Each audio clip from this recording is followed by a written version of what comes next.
एक समय की बात है, बादशाह अकबर ने अपनी बेगम के जन्मदिन के लिए बहुत ही खूबसूरत और बेशकीमती हार बनवाया था। जब जन्मदिन आया तो बादशाह अकबर ने वह हार अपनी बेगम को तोहफे में दे दिया, जो उनकी बेगम को बहुत पसंद आया। अगली रात बेगम साहिबा ने वह हार गले से उतारकर एक संदूक में रख दिया। जब इस बात को कई दिन गुजर गए तो एक दिन बेगम साहिबा ने हार पहनने के लिए संदूक खोला, लेकिन हार कहीं नहीं मिला। इससे वह बहुत उदास हो गईं और इस बारे में बादशाह अकबर को बताया। इस बारे में पता चलते ही बादशाह अकबर ने अपने सैनिकों को हार ढूंढने का आदेश दिया, लेकिन हार कहीं नहीं मिला। इससे अकबर को यकीन हो गया कि बेगम का हार चोरी हो गया है। फिर अकबर ने बीरबल को महल में आने के लिए बुलावा भेजा। जब बीरबल आए तो अकबर ने सारी बात बताई और हार को खोज निकालने की जिम्मेदारी उन्हें सौंप दी। बीरबल ने समय बर्बाद किए बिना ही राजमहल में काम करने वाले सभी लोगों को दरबार में आने के लिए संदेश भिजवाया। थोड़ी ही देर में दरबार लग गया।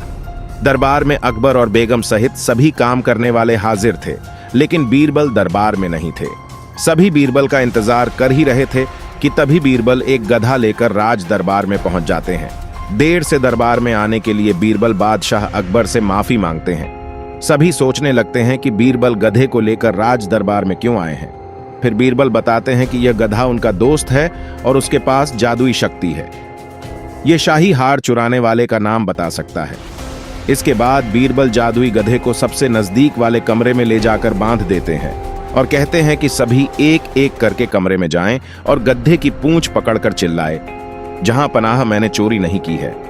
साथ ही बीरबल कहते हैं कि आप सभी की आवाज दरबार तक आनी चाहिए। सभी के पूंछ पकड़कर चिल्लाने के बाद आखिर में गधा बताएगा कि चोरी किसने की है। इसके बाद सभी कमरे के बाहर एक लाइन में खड़े हो गए और एक एक करके सभी ने कमरे में जाना शुरू कर दिया। जो भी कमरे के अंदर जाता तो पूंछ पकड़कर चिल्लाना शुरू कर देता, जहां पनाह मैंने चोरी नहीं की है। जब सभी का नंबर आ जाता है तो अंत में बीरबल कमरे में जाते हैं और कुछ देर बाद कमरे से बाहर आ जाते हैं।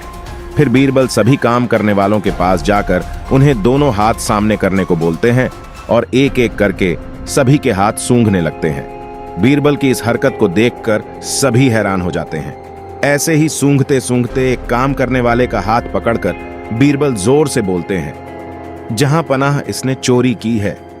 यह सुनकर अकबर बीरबल से कहते हैं, तुम इतने यकीन के साथ कैसे कह सकते हो कि चोरी इस सेवक ने ही की है? क्या तुम्हें जादुई गधे ने इसका नाम बताया है? तब बीरबल बोलते हैं, जहां पनाह ये गधा जादुई नहीं है, ये बाकी गधों की तरह साधारण ही है। बस मैंने इस गधे की पूंछ पर एक खास तरह का इत्र लगाया था। सभी सेवकों ने गधे की पूंछ को पकड़ा, बस इस चोर को छोड़कर, इसलिए इसके हाथ से इत्र की खुशबू नहीं आ रही है। फिर चोर को पकड़ लिया गया और उससे चोरी के सभी सामान के साथ ही बेगम का हार भी बरामद कर लिया गया। बीरबल की इस अक्लमंदी की सभी ने सराहना की और बेगम ने खुश होकर बादशाह अकबर से उसे उपहार भी दिलवाया। कहानी से सीख। इस कहानी से यह सीख मिलती है कि बुरे काम को कितना भी छुपाने की कोशिश करो, एक दिन सबको पता चल ही जाता है। इसलिए बुरे काम नहीं करने चाहिए।